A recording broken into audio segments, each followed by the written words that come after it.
Hey everybody, and welcome back to Tank Review Tuesday. I'm your host, Captain Rye, and today we're taking a look at the Type 85-2M here in Armored Warfare.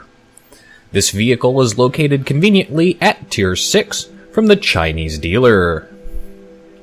Just look at this beautiful, beautiful tank. At first, I have to admit I didn't like how it looked, but it's kinda grown on me. And when you compare it to its predecessors, the Type 59, the Type 69, which is, to be fair, just the Type 59 with an improved gun, and the Type 80, this tank actually starts to look more like a modern armored fighting vehicle that you would expect to see. The Type 85M is the export version of the Type 88. The Type 88 was developed for the People's Liberation Army starting in the early 80s. It's important to note that the Type 85 is basically just the Type 80 with a smoothed out chassis and the Type 88 turret, with a 125mm main gun as opposed to the Type 80's 105mm gun. The tank grosses in at just over 41 tons with its 125mm gun option and a 3-man crew with an autoloader. The Type 85 is the primary export version and was exported to such countries as Pakistan and Thailand. Though it's interesting to note that this version available in Armored Warfare does not come with the ERA packs and the improved engine. So, it's kind of unfortunate. I would really like to see that as an available upgrade. The vehicle saw service with the People's Republic of China from 1980 until 2005, before finally being retired from service. It's important to note that the vehicle had a very limited run, even in its export markets, and didn't see any major action. At this time, there are currently no users of the Type 85. The Type 85 is the direct predecessor of the Type 80 and leads to the Type 90. You could kind of consider it an intermediate point between the two vehicles in both their development and design. Here in Armored Warfare, this vehicle was introduced not too long ago, making it the 4th Tier 6 main battle tank available to players in the game. Now, I personally have a strong bias in that I always prefer the T-72A over all of the other vehicles. The gun handling characteristics on the Type 85 are similar to those of the T-72, except it does lower alpha damage. Generally speaking, fully upgraded, you're looking at maybe doing 350 to 400 damage versus 450 to 525 damage with the T-72A. But the gun is still quite powerful, and it does put out a good number of rounds per minute. I would categorize the vehicle as having... I would place it third for gun handling. Just based off of the damage output that you can do with the vehicle, you're kind of tied with the Leo 2 AV. You definitely have higher damage potential than the XM1, but the T-72A is going to wipe the floor with you. Armor-wise, I still have to give the T-72A the advantage because it has those ERA packs that help deflect against incoming heat and anti-tank missiles. Without that ERA, I would probably say that for frontal armor, the Type 85 is one of the better vehicles. Well, its frontal lower glacis is large and can be penetrated from the right angle with the right gun. generally speaking, you're going to find it incredibly difficult to penetrate it. So it has really, really good frontal armor. And I would actually give it second place in armor, a very close second behind the T-72. For mobility, I put it right up there with the T-72. It is smaller and lighter than that vehicle. Doesn't spin as fast. The hull traverse on the Chinese tanks is a bit slower, but the vehicle really does have a good get up and go with the engine upgrade and the right driver skills. For retrofits, I actually put this vehicle first, because at tier 6 it has all 4 retrofit slots available. You have your universal slot, which of course can be used for any retrofit item. You have your firepower retrofit slot, you have an armor retrofit slot, and you have a mobility retrofit slot. Now, normally, I don't really care too much about the mobility retrofit slot. At least, not as much as I used to. The 2 major retrofit slots that I really, really have to say impact me the most are having that armor retrofit slot and that firepower retrofit slot.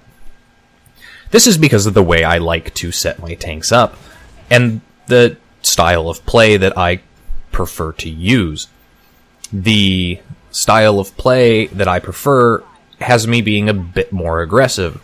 And with the armor of this vehicle, you really can be an up-close and personal brawler. Because of that, I almost always put the hull reinforcement retrofit into the tank to give me that extra HP. If my vehicle does not have the armor retrofit slot, that means I'm putting it in the universal slot, which, if I want to really reduce the reload time, I need to have both the universal slot and the fire slot available for retrofits which reduce that. As far as reload time goes on this vehicle, it's identical to the T-72A. Fully upgraded, you're looking, and without retrofits or crew skills, you're looking at about an 8.5 second reload time. With 2 retrofits, which reduce the reload time, you can get that reload time down to just over 7 seconds. This comes in handy quite a bit when you consider that the alpha damage of the gun is not as good as the T-72, so the ability to massively reduce the reload time at least lets you meet those damage numbers a little bit better because you can put more rounds down range. The gun handling characteristics of this vehicle are pretty atrocious, and you have absolutely no gun depression. You have, I think, something like 3 or 4 degrees of gun depression, which is not enough to sit on the backside of a hill and be hauled down.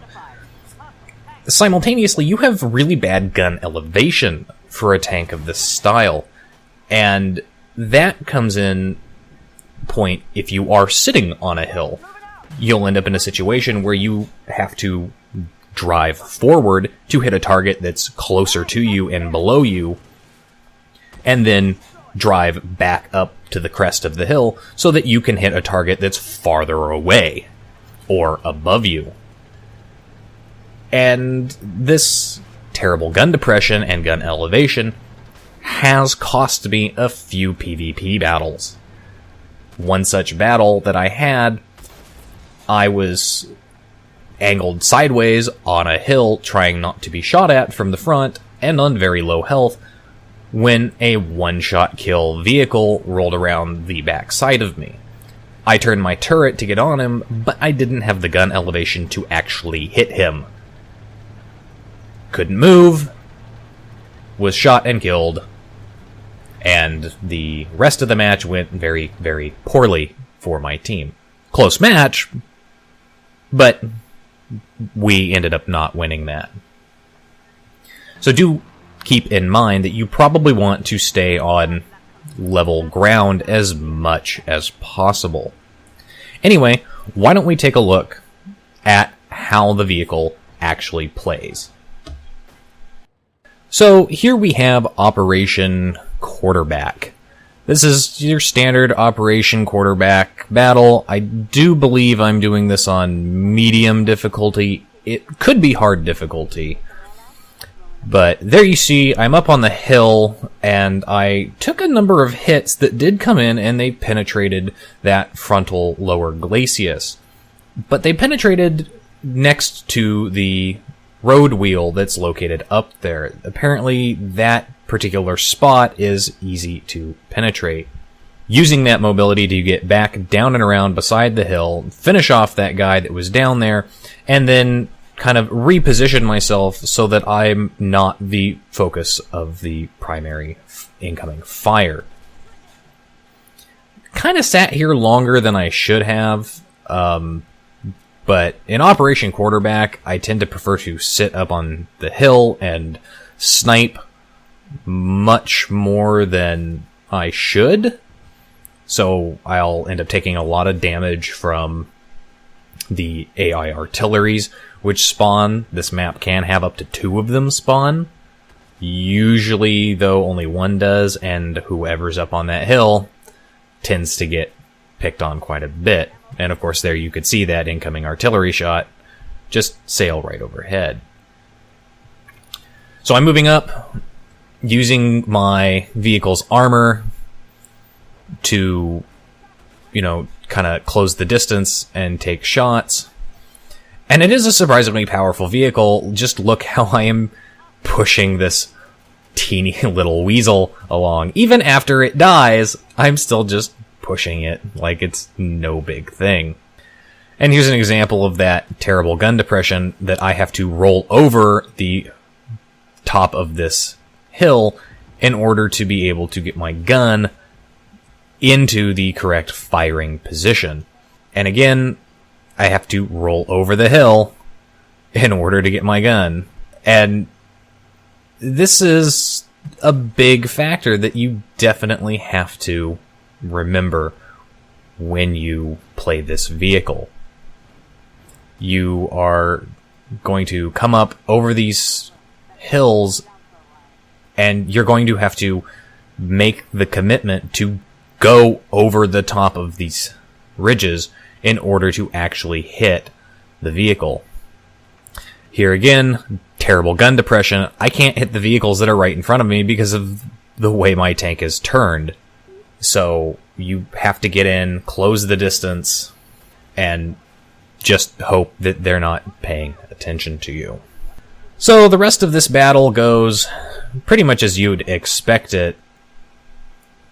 Roll into the cap circle, and I am really kind of disappointed that my teammates back behind me, especially the guy in the T-72, didn't roll up to assist me. This gentleman actually really did start pissing me off about this point, because I'm taking a heavy brunt and I need to cap, and he's just sitting back there taking sniper shots and not actually really helping me. The battle was a victory, by the way, and we put out a pretty sizable chunk of damage. As you can see, yeah, a really good amount of damage for a vehicle that has a lower alpha damage gun. Anyway, that's it for today's video. I hope you guys really enjoyed it. If you liked the video, hit that like button, hit the subscribe button, and come back for more videos each week, every Sunday, Monday, and Tuesday. Do leave comments down below. I check those fairly regularly and love hearing from you guys. This is Captain Rye saying, I will see you next time. Signing off.